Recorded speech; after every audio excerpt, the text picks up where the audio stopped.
রাহমাতুল্লাহি ওয়া বারাকাতুহু। আমার ভিডিওগুলো দেখতে থাকুন, দেখতে দেখতে ভালো লাগে, ভালোবাসা হয়ে যাবে ইনশাআল্লাহ। ইউক্রেন রাশিয়া যুদ্ধ, ট্রাম্প হতাশ, পথ খুঁজে পাচ্ছেন না কেউ। ইউক্রেন রাশিয়া চলমান যুদ্ধ থামাতে মার্কিন প্রেসিডেন্ট ডোনাল্ড ট্রাম্পের প্রচেষ্টায় নতুন এক মোড় নিয়েছে।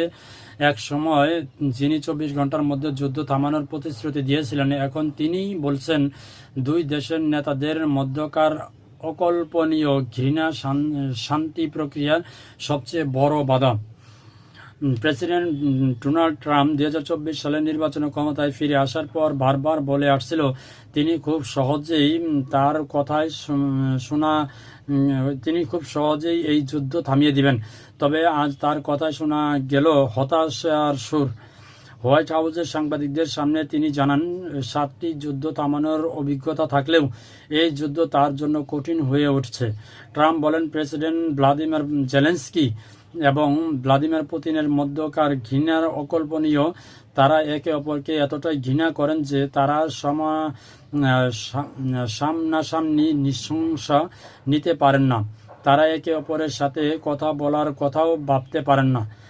নির্বাচনী প্রচারণার সময় ট্রাম্পের দাবি ছিল তিনি ক্ষমতায় ফিরলেই এই সংঘাত দ্রুত মিটিয়ে দিবেন, কিন্তু ক্ষমতা গ্রহণের 9 মাস পেরিয়ে গেলেও শান্তি ফিরেনি। সাম্প্রতিক ট্রাম্পের বক্তব্য কিছুটা পরিবর্তনের লক্ষ্যও করা যাচ্ছে।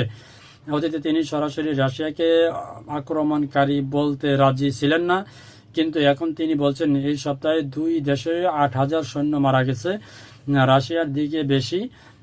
আপনি যখন আগ্রাসী তখন আপনার ক্ষতি বেশি হবে। এই মন্তব্য থেকে বোঝা যায় ইউক্রেনের প্রতি তার সুর এখন আরও কঠোর। তিনি আরও ইঙ্গিত দিয়েছেন যদি মস্কো শান্তি আলোচনায় সহযোগিতা না করে তবে ওয়াশিংটন আরও কঠোর পদক্ষেপ নিতে বাধ্য হবে। তবে এই সঙ্গে তিনি একটি শর্তও জুড়ে দিয়েছেন।